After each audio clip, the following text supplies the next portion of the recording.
بات اچھی طرح سے طے کر لینا، کچھ چیزیں ایسی ہوتی ہیں جو ادھار ہوتی ہیں، کچھ ایسی ہوتی ہیں جو نقد ہوتی ہیں، بالکل نقد، ان میں ادھار نہیں ہوتا۔ وہ کہتے ہیں نا جی ہم جی ادھار کا کاروبار نہیں کرتے، ہمارا سارا کاروبار کیش کا ہے، ہم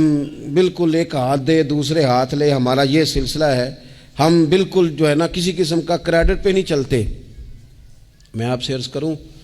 نبی پاک علیہ السلام نے فرمایا کسی جرم کی سزا اللہ تعالیٰ دنیا میں نہیں دیتا اتنی جلدی۔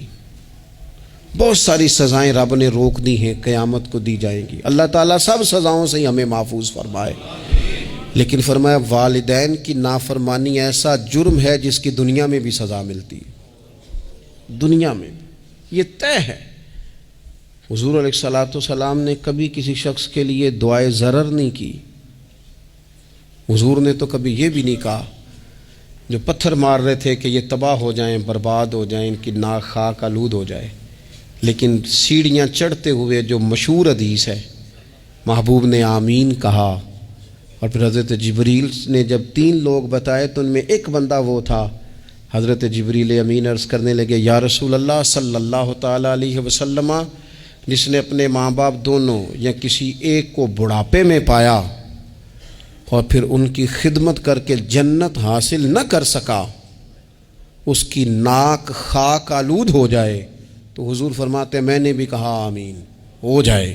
اسے ہو ہی جانا چاہیے۔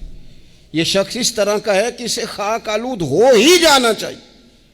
کبھی بھی زندگی میں اپنے والدین، کیا ہمیں دعا سکھائی قرآن پاک نے، کہا وَقُرْ رَبِّ ارْحَمْهُمَا كَمَا رَبَّيَانِي صَغِيرًا، آپ کہیے، آپ یہ دعا کیجئے کہ اے میرے پروردگار ان دونوں پر رحم فرما جنہوں نے بچپن میں مجھے پالا، ان دونوں پر رحم فرما۔ اپنے والدین کے لیے اپنے تھوڑے سے دل کو بڑا کریں۔